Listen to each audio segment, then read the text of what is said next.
أول شيء مرحبا، يعطيكم العافية.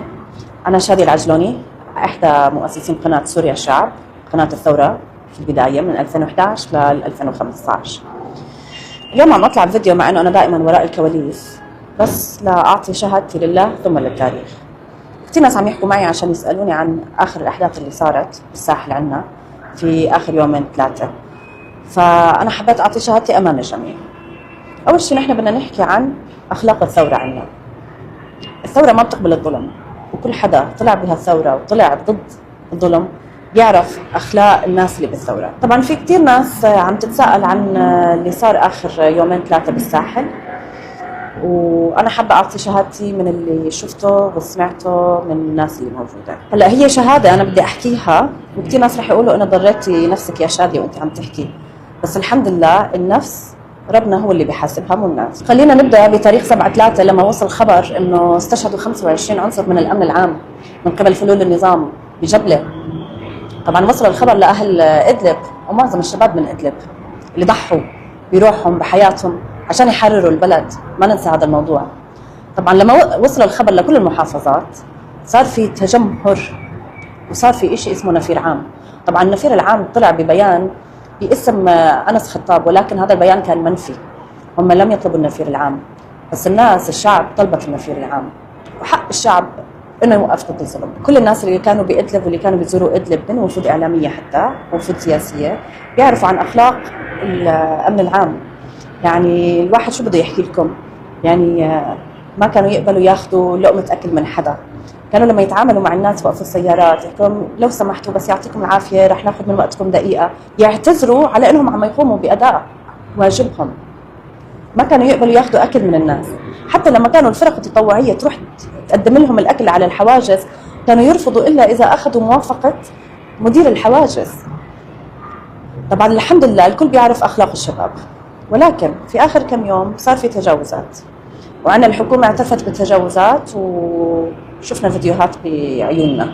الواحد ما بده يدافع عن الخطأ، ما في حدا فينا طلع بالثورة عشان يدافع عن الخطأ. كل الناس اللي طلعت بالثورة طلعت عشان تدافع عن المظلوم وتحكي بوجه الظالم.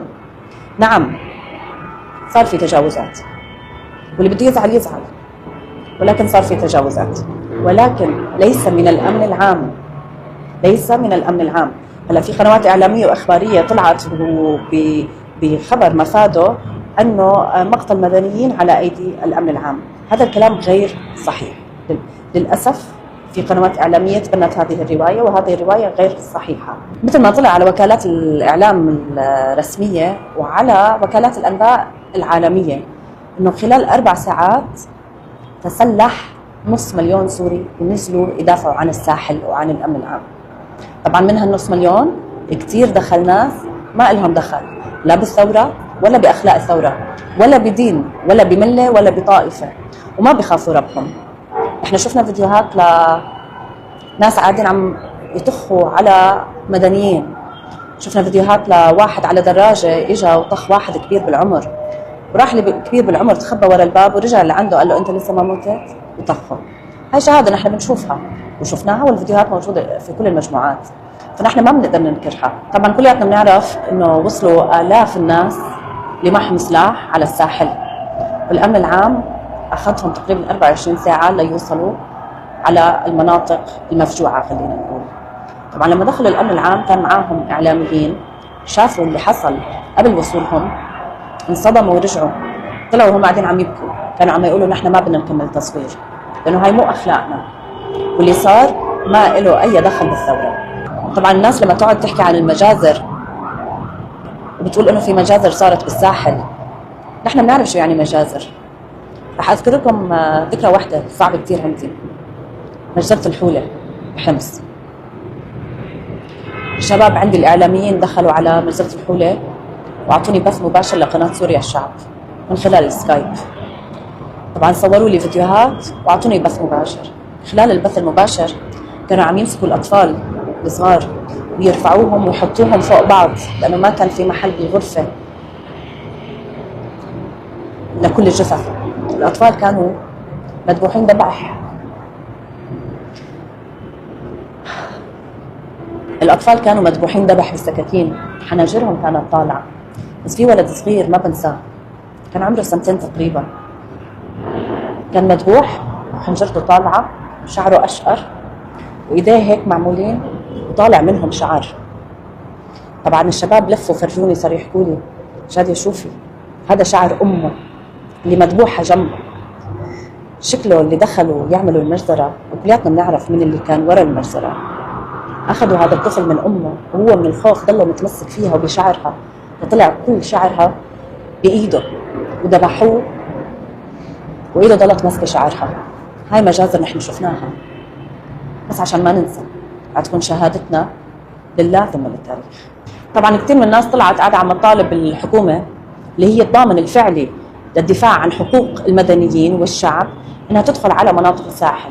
وبعد ما دخلت على مناطق الساحل كثير فيديوهات طلعت وكل الناس بتشهد انه كانوا عم يطلعوا الناس المسلحة من مدن الساحل وتاخذ السلاح منهم، وكانت تلقي القبض على اي حدا ثبت انه هو قام بمجازر او بتجاوزات. طبعا صار في سرقات شفناها، والامن العام استولى على معظم المسروقات ورجعها لاصحابها. في فيديو امبارح طلع لواحد منتسب للامن العام وسمى نفسه ابو عبيده. طبعا انا ما بختلف باي كلمه من اللي حكاها، طبعا طلع كثير ناس حكوا انه هو كان مخطوف، بس انا ما شفت اي كلمه خطا بالفيديو اللي هو طلعه.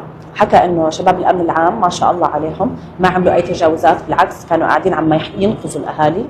وبنفس الوقت حكى انه لما خلصت المعركه وروح وشاف الفيديوهات عن اللي صار، حكى هاي مو اخلاقنا، وانا معه بشد ايدي على ايده. اذا مخطوف الله يرجعه لاهله سالم، اذا مو مخطوف انا بقول انه هذا واحد بطل ما خاف.